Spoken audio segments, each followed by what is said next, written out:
TNB experiences online, beyond a project that was conducted in 2010 and published in 2012. So my research really drew on this project. It was called the Erotics Project. It was a very cool project, and I'm one of the humans in the et al. And Erotics stands for Exploratory Research into Technology, Internet Communication, and Sexuality. And we looked at South African, lesbian, and transgender people's use of the internet at a time when Facebook or social media wasn't really being used. So we looked at websites and forums to understand how folks were using these spaces, and at the time that was primarily around information being shared and not so much around community, although to some degree there is community in that sharing.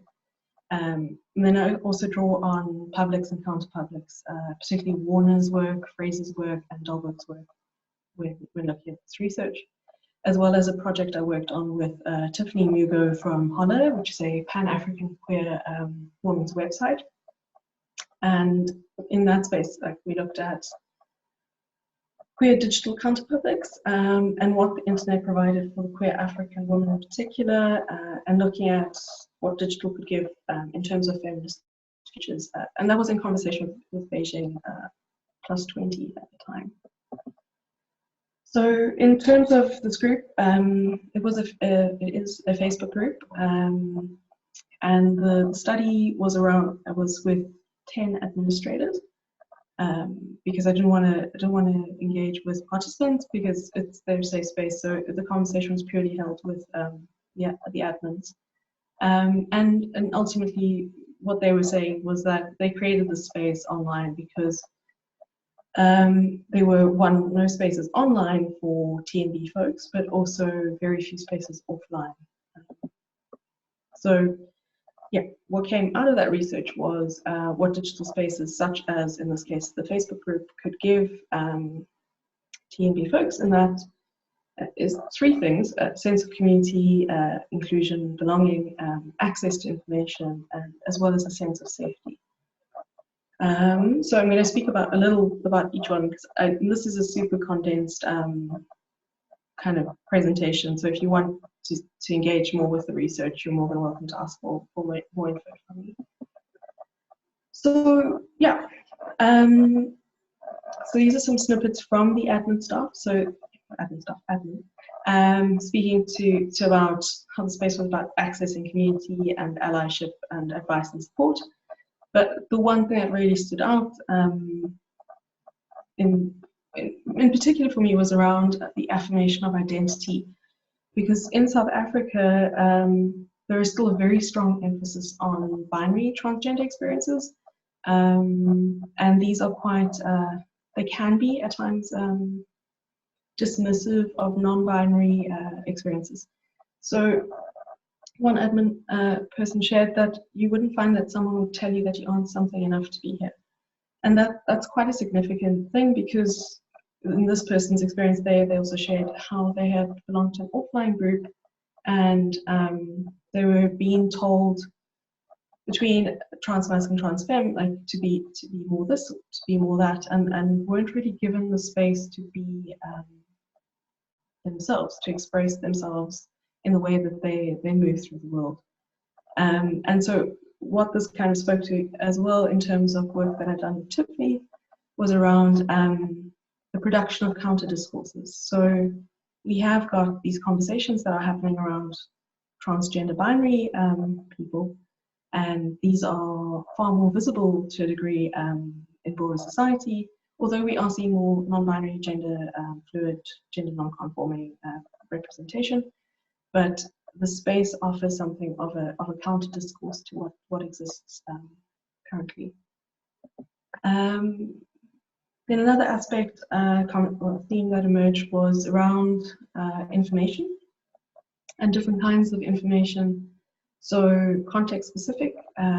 So in South Africa, we had information being shared about HRT, identity documents, driver's licenses, that sort of thing. But also then, because South Africa has got quite a diverse, spread out population.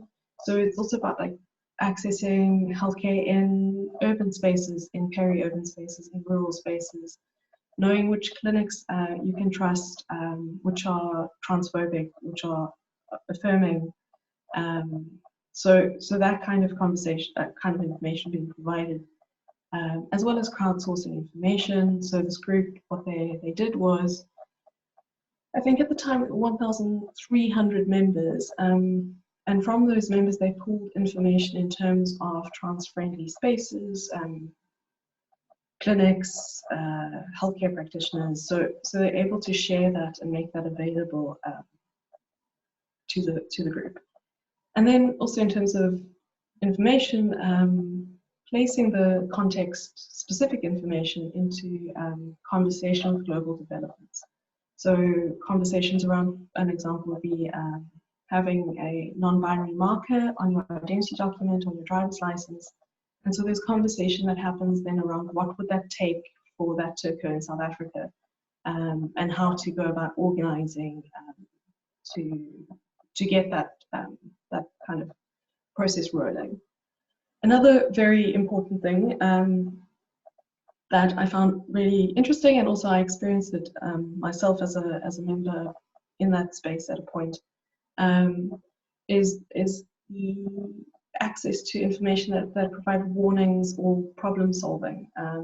So an example in Cape Town would be a surgeon who really was in more of the trans-binary space and speaking about surgeries in a very binary understanding. And then people would say, that they didn't feel safe with the surgeons, so they were seeking out other surgeons who were more kind and understanding of non-binary experiences.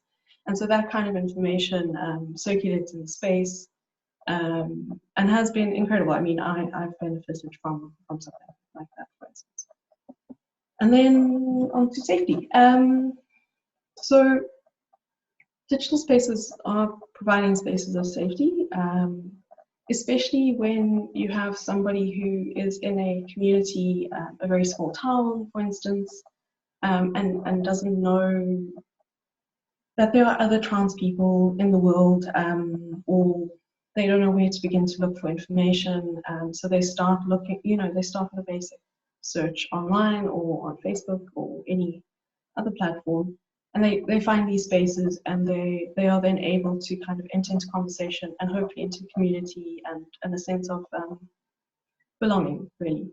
But something else that I really liked is thinking from Fraser around counter-publics and these spaces as spaces of rest to reorganize and to renew energy. So, for instance, experiencing prejudice every day in your offline spaces, you're able to go into this online space and access care that you may not be able to, or to gain care from others that you may not be able to gain from elsewhere.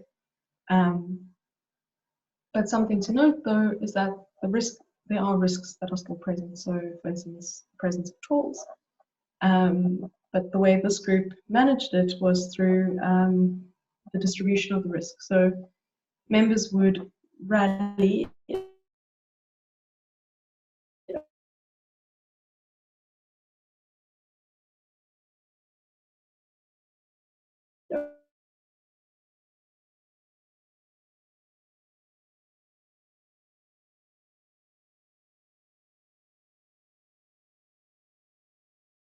which was it was twofold. One was to assess whether there was transphobic content coming into the space, and the other was to identify vulnerable or at-risk TNB folks, and to reach out to them and give them access to resources or contacts. 3 out of the 10 administrators were healthcare practitioners and trans healthcare practitioners, so they were able to provide that kind of support. So a tactic for keeping the space safe was that they kept the group closed, and they asked, for instance, these 3 questions, which were, what do you think gender is? why do you want to be part of this group, and how can you tell if someone is a transgender person? These seem odd, especially the last one in phrasing, but it was explained to me that they were placing it that way to try and catch if there was a transphobic person entering into the space. So there's gatekeeping that occurs.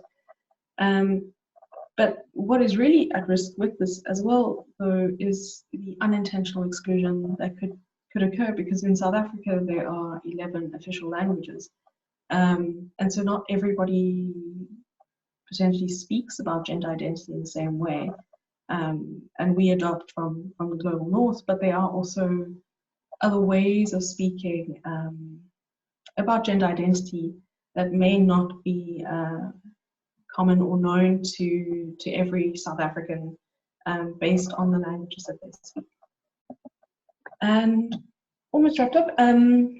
So one thing that I did pick up from this group was that there was an oversight in terms of intersectionality.